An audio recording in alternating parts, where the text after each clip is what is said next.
নমস্কার, হেডলাইন্স পড়াকে আপনাদের স্বাগত জানাই আমি কারিশমা। এবার দেখে নেওয়া যাক এই মুহূর্তে শিরোনাম।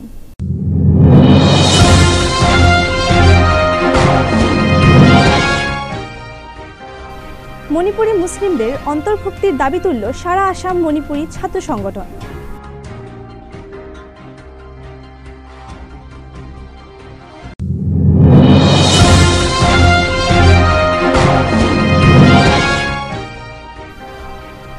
শুক্রবার বদরপুরের মালুয়ায় শুরু হলো ফিক্কা সেমিনার।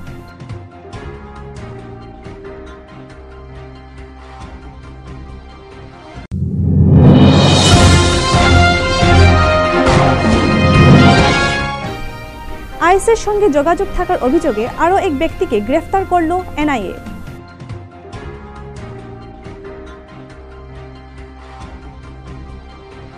এবার বিস্তারিত খবর। মণিপুরী কাউন্সিলের মণিপুরী মুসলিমদের অন্তর্ভুক্তির দাবি তুলল সারা আসাম মণিপুরী ছাত্র সংগঠন শুক্রবার বাসকান্দিতে এক সাংবাদিক সম্মেলন ডেকে মণিপুরী কাউন্সিলে মণিপুরী মুসলিমদের নিযুক্তির দাবি তুলল সারা আসাম মণিপুরী ছাত্র সংগঠন।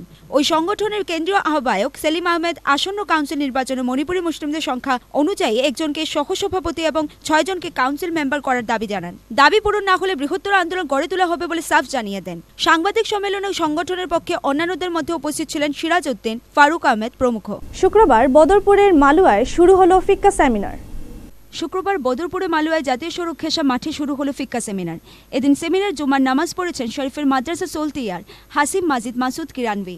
ওই নামাজে উপস্থিত ছিলেন আমিরে শরিয়ত তৈয়বুর রহমান বরভূইয়া, ইসলামিক ফিক্কা একাডেমির সাধারণ সম্পাদক খালিদ সৈফুল্লাহ রহমানি সহ দেশ বিদেশে খ্যাতনামা পণ্ডিত মণ্ডলী সহ সাধারণ মানুষ। এদিন ফিক্কা সেমিনারের উদ্বোধনী অনুষ্ঠানে বক্তব্য রাখেন মৌলানা নিয়ামতুল্লাহ আজমি, আলী শাহ ওজিহি, তৈয়বুর রহমান বরভূইয়া, কিরানভি প্রমুখ। এদিন সেমিনার উদ্বোধনী অনুষ্ঠানে 5টি বইও উন্মোচিত হয়।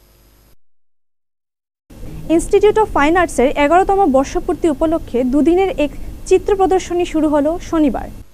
ইনস্টিটিউট অফ ফাইন আর্টসের 111তম বর্ষপূর্তি উপলক্ষে শিশু উদ্যানে দুদিনের এক চিত্র প্রদর্শনী সহ বর্ষাক প্রতিযোগিতার আয়োজন হয়। এতে নার্সারি থেকে বিশ্ববিদ্যালয় স্তরের পড়ুয়ারা অংশ নেয়। চিত্র প্রদর্শনীর উদ্বোধনে উপস্থিত ছিলেন অধ্যাপক ভুলেশ্বর মাতে, বিশ্ববিদ্যালয়ের ফাইন আর্টসের বিভাগীয় প্রধান নির্মলকান্তি রায়, অধ্যাপক বিশ্বতোষ চৌধুরী, গৌতম দত্ত, পঙ্কজনাথ প্রমুখ।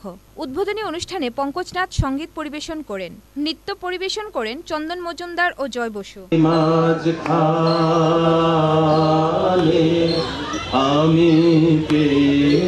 এবার নিচ্ছি ছোট্ট একটা বিরতির পর নিয়ে আসছি জাতীয় খবর।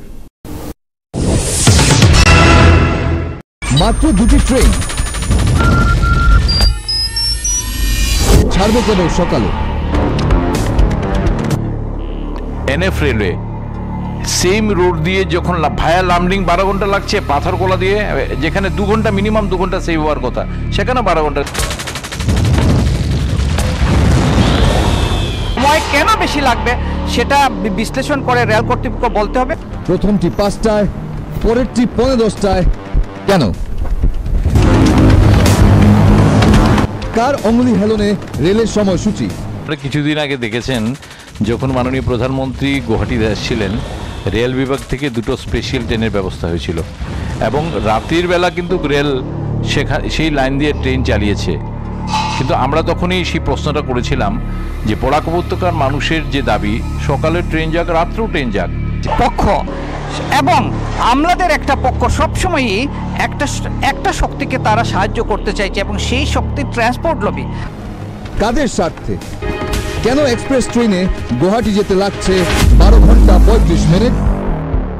বরাক উপত্যকা সহ ত্রিপুরার কেবল টিভি গ্রাহকদের জন্য এবার অত্যাধুনিক প্রযুক্তি ডিজিটাল টেলিভিশন পরিষেবা নিয়ে এসেছে অর্কিড কেবল টিভি নেটওয়ার্ক। এই পরিষেবায় স্বল্প মূল্যে গ্রাহকদের জন্য থাকছে 500টি ডিজিটাল চ্যানেল। সঙ্গে থাকছে বরাক উপত্যকার প্রথম এবং একমাত্র 24 ঘন্টার নিউজ চ্যানেল হেডলাইন্স বরাক। এছাড়াও বিনোদনমূলক চ্যানেল থাকছে অর্কিড প্লাস।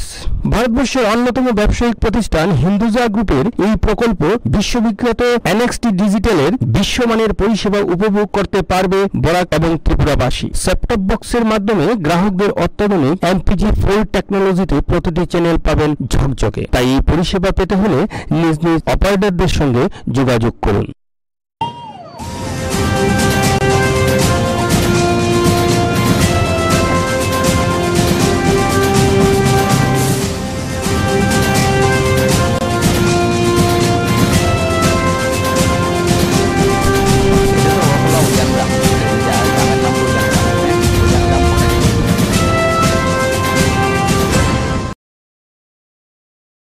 ফিরে এলাম বিরতির পর, এবার জাতীয় খবর।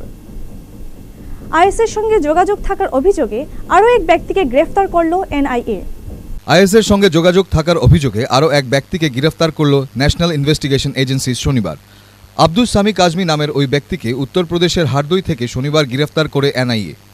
কাজমিকে প্ররোচনামূলক বক্তব্য রাখার অভিযোগে গ্রেফতার করা হয়েছে বলে জানিয়েছেন এনআইএর এক মুখপাত্র। পূর্ব দিল্লির বাসিন্দা কাজমি এক ওয়েবসাইটের মাধ্যমে ওইসব আপত্তিকর বার্তা ছড়াচ্ছিল। এবারের মতো খবর এই পর্যন্তই। সঙ্গে থাকুন, দেখতে থাকুন হেডলাইন্স বরাক। নমস্কার।